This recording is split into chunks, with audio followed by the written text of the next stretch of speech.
ሰላም ጤና ይስጥልን የተወደዳችሁና የተከበራችሁ የኢትዮ አርሰናል ዩቲዩብ ቻናላችን ቤተሰቦች በያላችሁበት የዓለም ዳርቻ ሁሉ አክብሮታዊ ሰላምታችን የድረሳችሁ መልእክታችን ነው። ለሰዓቱ ለእናንተ ለማድረስ የመረጥናቸውን አርሰናላዊ ጉዳዮችን ከዚህ እንደሚከተለው ማስደመጣችንን አሃዱ ብለን የምንጀምር ነው የሚሆነው። እናንተ ግን ለቻናላችን አዲስ ከሆናችሁ እንደወትሮ ሁሉ የሰብስክራይብ በተኑን መጫናችሁ እንዳትዘነጉ። እኛ ግን ወደ ተቀዳሚው አርሰናል ጉዳዮችን በቀጥታ የምናመራ ነው የሚሆነው። አርሰናል በሰሞን ቀን እንግዲህ በእንግሊዝ ፕሪሚየር ሊግ ትናንትና ጨዋታውን አከናውኖ ነበር። ባከናወነው የጨዋታ መርሃ ግብር ባቻ ውጤት የጨዋታ መርሃ ግብሩንም አጠናቋል። የእንግሊዝ ዳኝነት እንዝላልነት በበዛበት መልኩ እጅግ ባስቀያሚ ገጽታዎቹ የቀጠለው የታላቁ የእንግሊዝ ፕሪሚየር ሊግ ምናልባት ሊጉ ታላቅ ነው፣ ዳኞቹ ግን ትንንሽ ናቸው።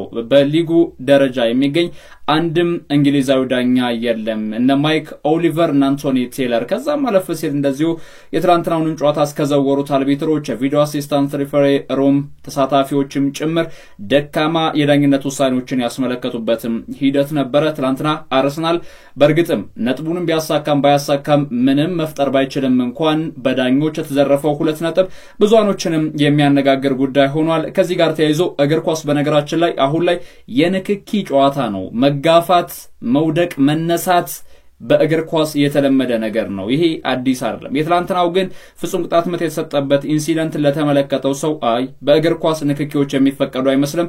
ነገር ግን እነዚህ ንክኪዎች የማይፈቀዱት አርሰናል ላይ ብቻ ይመስል ትላንትና እንግዲህ ለአርሰናል መጥፎ የሚባሉ ነገሮች በዳኝነት ውሳኔዎችም ሲወሰኑ የተመለከትንበት አጋጣሚ ነበር። ትላንትና መድፈኞቹ ከሞላ ጎደል ሙሉ ለሙሉ ለማለት በሚቀርብ መልኩ የተጫዋቾች ለውጦችን አድርገው ቢገቡም እንኳን ዋና ዳኛ ዳረን ኢንግላንድ በጨዋታው ላይ አስገራሚ ወይም ደግሞ አወዛጋቢ የሚባሉ ውሳኔዎች ይወስናል። በነገራችን ላይ ዳረን ኢንግላንድ በ2024 በ19 ጨዋታ 3 ፍጹም ቅጣት ምቶችን ሰጥቷል፣ 4 ቀይ ካርዶችን መዟል፣ 80 የቢጫ ካርድ ሰለባዎችንም ለተጫዋቾች አድርጓል። በአውሮፓ ቻምፒየንስ ሊግ የኳሊፊኬሽን መርሃ ግብር በአንድ ጨዋታ 5 ቢጫ ካርድ የመዘዘበትም የጨዋታ እንቅስቃሴ ላይ በብዙ መልኩ አስገራሚ ነበር። ከዛ ማለፍ ሲል በፕሪሚየር ሊጉ በ15 ጨዋታ 66 ቢጫ ካርድና 3 ቀይ ካርዶችን የመዘዘ ዳኛ ነው ዳረን ኢንግላንድ ትላንትና የአርሰናልን ጨዋታ የዘወረው።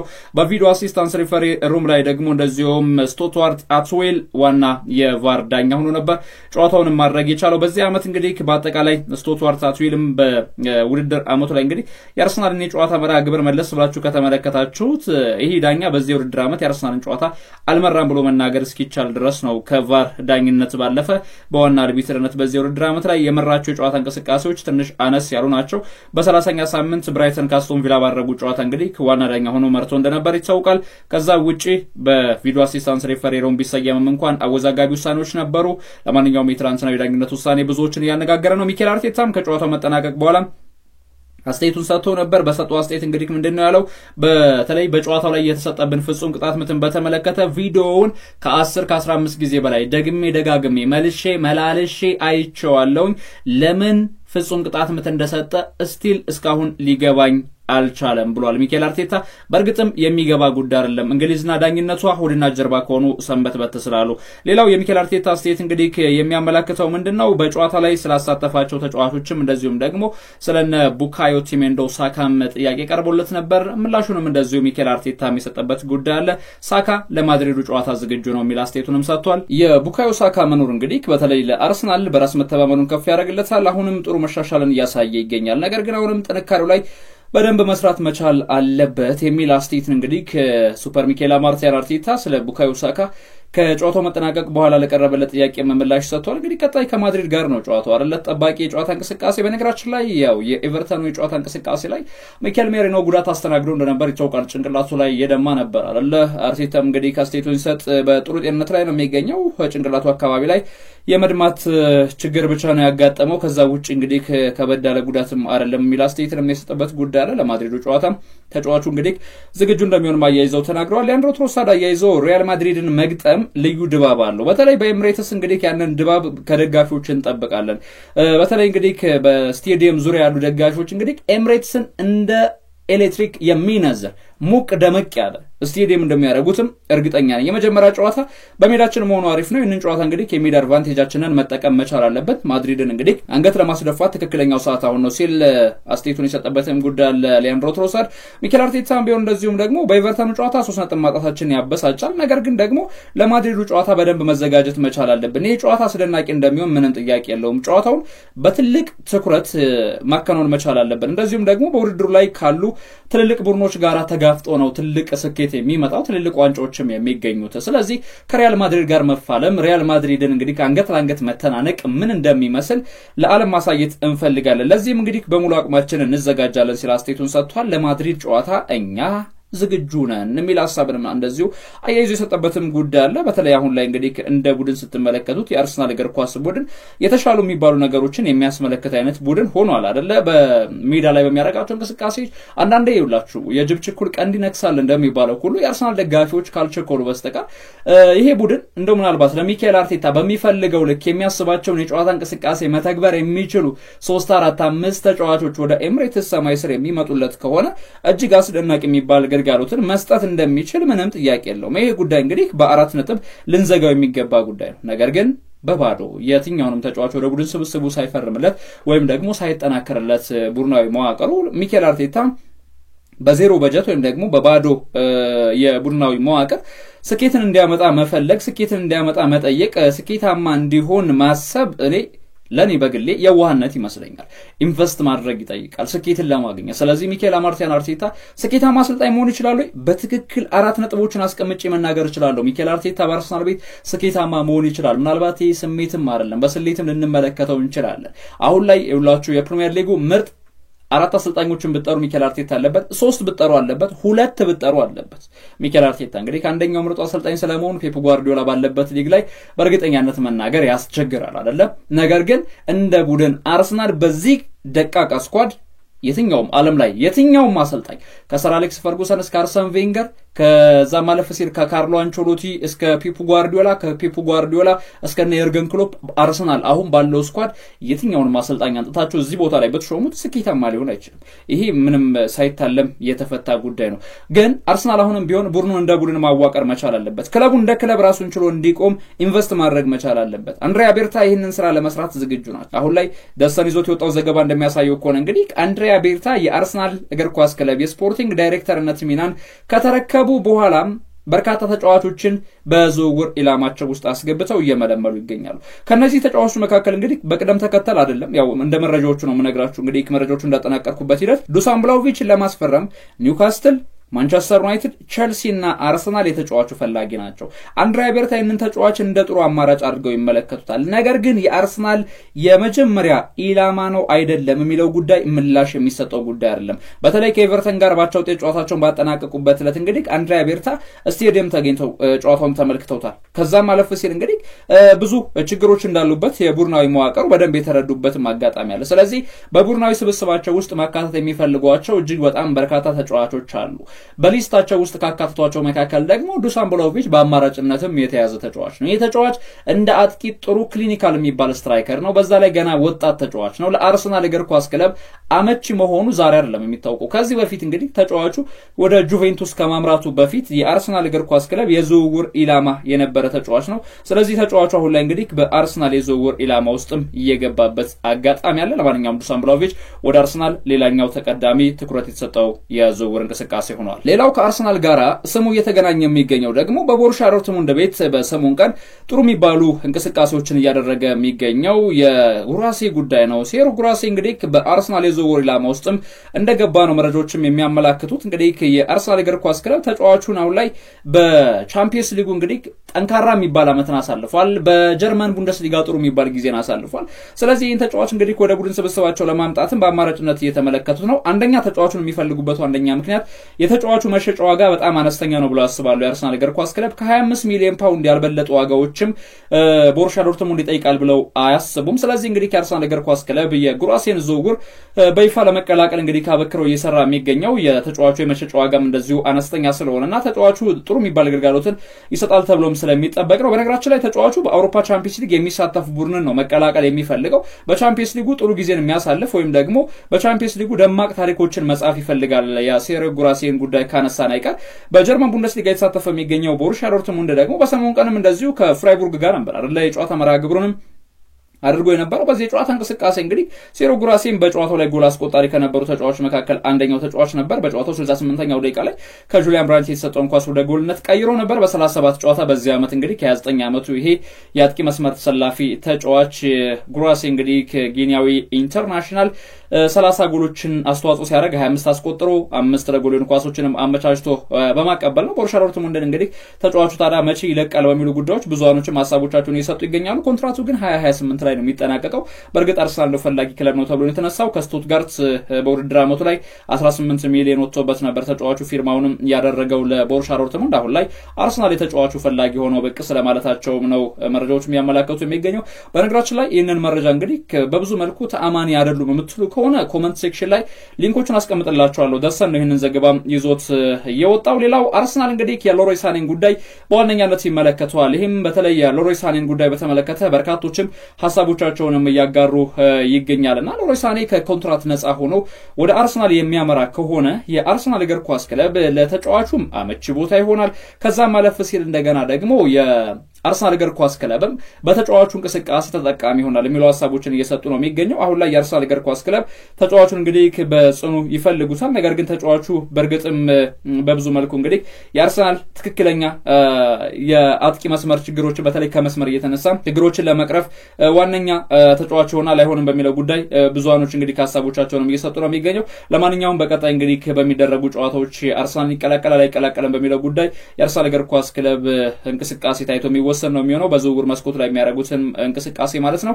ሌላው በአርሰናል የይፋው የዝውውር ኢላማ ውስጥ የሚገኘውና ብዙዎች እንግዲህ የአርሰናል ንብረት ሆኗል እያሉት የሚገኘው ቪክተር ዮኬሬሽ ነው። ይሄ እንግዲህ ከስዊድናዊው አጥቂ በጣም በርካታ ክለቦች የተጫዋቹን ጉዳይ እየፈለጉት ይገኛሉ። የሳውዲው ሊግ ተሳታፊ እንግዲህ አልቃዲሽ እግር ኳስ ክለብ የተጫዋቹ ፈላጊ ሆኖ ብቅ ብለዋል። ማንቸስተር ዩናይትድም ተጫዋቹን ለማስፈረም እንደዚሁም ፈላጊ እንደሆኑም ይታወቃሉ።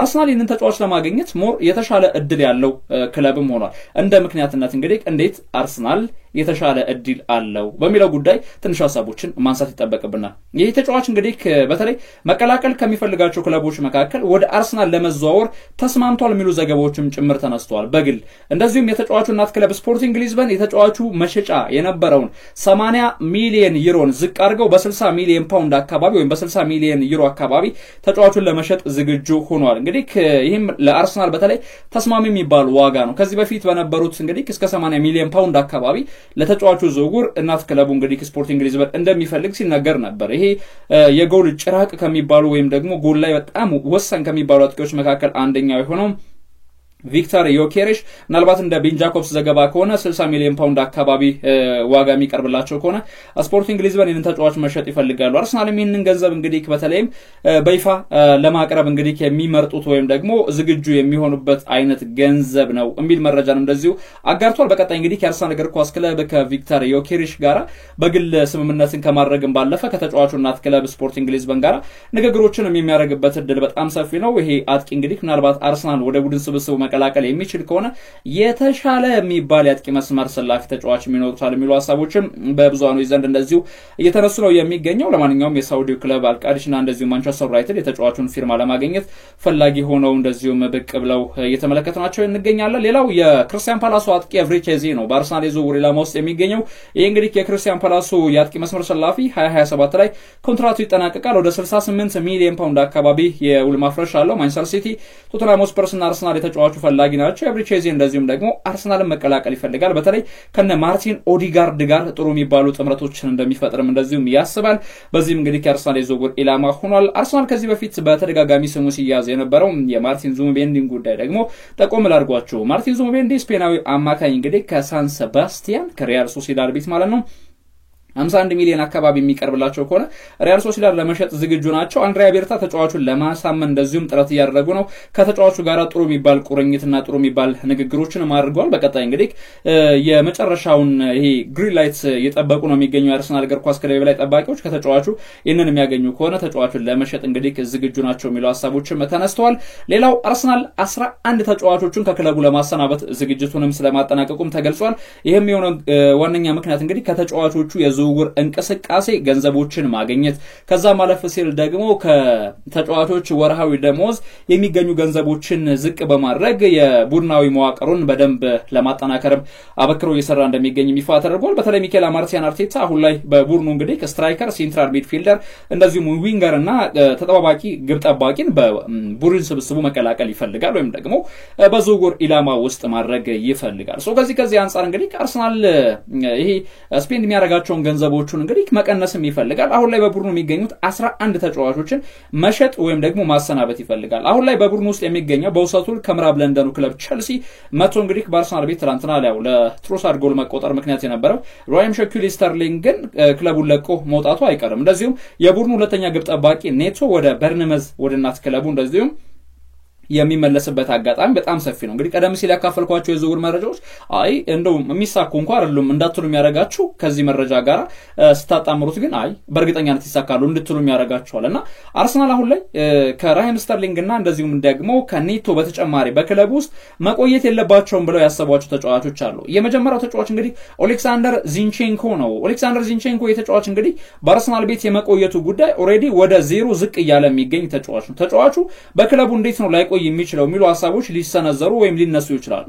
ተጫዋቹ በቂ የመጫወቻ ጊዜያቶችን ማግኘት ይፈልጋል። በደንብ ከሳምንት ሳምንት በጨዋታዎች ላይ መሳተፍ ይፈልጋል። በዚህ ምክንያት እንግዲህ ከአርሰናል እግር ኳስ ክለብ ተጫዋቹ የመልቀቁ ጉዳይ የሚቀር እየመሰለ አይደለም የሚገኘው። ከዛ ማለፍ ሲል እንግዲህ ጃኮብ ኪቪየር ይሄ ተጫዋች አሁን ላይ በቂ የመጫወቻ ደቂቃዎችን ለማግኘት በማሰብ ወይም ደግሞ በተያያዥ ጉዳዮች ምክንያት ከአርሰናል እግር ኳስ ክለብ ተለያይቶ ለመውጣት ጫፍ ላይ የሚገኝ ተጫዋች ነው። እንግዲህ ከጃኮብ ኪቪየር ቶማስ ፓርቲና ጆርጂኖ በተመሳሳይ መልኩ ውላቸው ክረምት ላይ ይጠናቀቃል። የቶማስ ፓርቲ ጉዳይ ባይረጋገጥም እንኳን ከቡድኑ ጋር መለየቱ የሚቀር አይደለም። ኑኖ ታቫሬዝ እንደዚሁም ደግሞ ሎኮንጋ፣ ኔልሰን፣ ፋቢዮ ቬራ፣ ትሮሳርድ፣ ቶሚያሱ እነዚህ ተጫዋቾች እንግዲህ ከክለቡ ጋር የመለየት እድላቸው እጅግ በጣም ከፍተኛ እንደሆነ የተረጋገጠላቸው ተጫዋቾች ናቸው። በዚህ ምክንያት እንግዲህ አርሰናል ምናልባትም በቀጣይ በሚያደርጋቸው ጨዋታ እንቅስቃሴዎች ላይ ወሳኝ የሚባሉ ተጫዋቾችን እያሳረፈ በፕሪሚየር ሊግ ጨዋታ ለእነዚህ ተጫዋቾች የመጫወቻ ደቂቃዎችን ይሰጣቸዋል። ግን አሁን እንደው በሰሞን ቀን ተመልክታችሁ ከሆነ የቲርኒ እንቅስቃሴው ዳርማጮች በአርሰናል ቤት ቢቆይ የሚያስብል ወይም ደግሞ በአርሰናል ቤት ቢቆይ ተጫዋቹ ተስፋ እንዲጣልበት ተስፋ እንዲሰነቅበት የሚያደርግ ተጫዋች እንደሆነ በደንብ ተመልክተናል። ይሄ ተጫዋች እንግዲህ ምናልባት በአርሰናል ቤት ስላለው ቆይታ እንግዲህ የአርሰናል እግር ኳስ ክለብ የበላይ ጠባቂዎች በአጽንኦት ይመለከቱታል ተብሎም ይጠበቃል። ሌላው የፋቢዮ ቬራን ጉዳይ በተመለከተ ፖርቶ ተጫዋቹን እንግዲህ በቡድናቸው ለማቆየት አሁንም ከአርሰናል ጋር ድርድር ጀምረዋል። ከወደ ሀገረ ፖርቹጋል የተሰሙ የሚገኙ ዘገባዎች እንደሚያሳዩት ከሆነ ተጫዋቹን እንግዲህ ከፖርቶዎች እዛው በክለባቸው ማቆየት በሚችሉበት ጉዳይ በአጽንኦት እየሰሩ ስለመገኘታቸው ይፋ ተደርጓል። ቀደም ሲል ከአርሰናል ጋር ስሙ ተያይዟል ስላቸው የነበረው ኒኮ ዊሊያምስ ተጫዋቹ እንግዲህ ወደ ኤምሬትስ እንዲመጣ የአርሰናል እግር ኳስ ክለብ የበላይ ጠባቂዎች የሚፈልጉ ከሆነ እንደ ሳንዳን ዘገባ ከሆነ 250,000 ሳምንታዊ ደሞዝ ማቅረብ መቻል አለባቸው። የተጫዋቹ ወኪል እንግዲህ በተለይ ሳካ፣ ሃቨርትዝ እና ኦዴጋርድ ብሎም ደግሞ ዲክላን ራይስ የሚከፈላቸውን አይነት ደሞዝ ለተጫዋቹ እንዲከፈለው ይፈልጋሉ። ኒኮ ዊሊያምስ እንግዲህ ወደ አርሰናል የሚያመራ ከሆነ በእነዚህ ምክንያቶች ነው የሚያመራው የሚሉ ሀሳቦችም እንደዚሁ በስፋት እየተንሸራሸሩ ነው የሚገኘው። በእርግጥ ኒኮ ዊሊያምስ እጅግ በጣም ጥራቱ ከፍ ያለ ተጫዋች እንደሆነ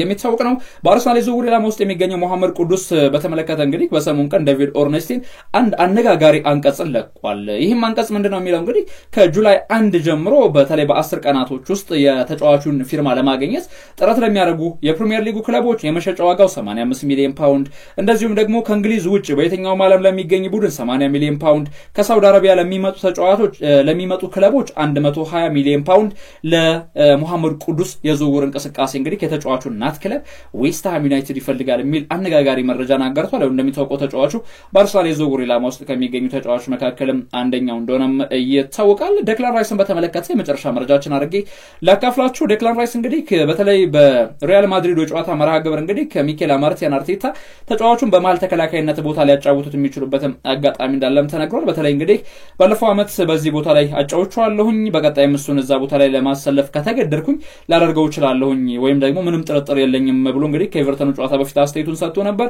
በማድሪዱ ጨዋታ እንግዲህ ጥራት ያላቸውን ተጫዋቾች ለመጠቀም ያስባል የተባለው ሚኬል አርቴታ በመሃል ተከላካይ ሚናነትም ይህንን ተጫዋች ሊጠቀም የሚችልበት አጋጣሚ እንዳለ ነው ዘገባዎችም ያመላከቱ የሚገኘው የሚለው የመጨረሻ ጉዳያችን በኢትዮ አርሰናል ዩቲዩብ ቻናል ወደ እናንተ የደረሰው መረጃችን አድርገን አጠናቀቅን። መረጃችን ነው። ወደ ተከበራችሁ አድማጮች በመላው ዓለም ናችሁ ስላደመጣችሁን አብራችሁን ስለነበራችሁ ከልብ እናመሰግናለን። ቻናላችንን ሰብስክራይብ ማድረጋችሁን እንዳትዘነጉ።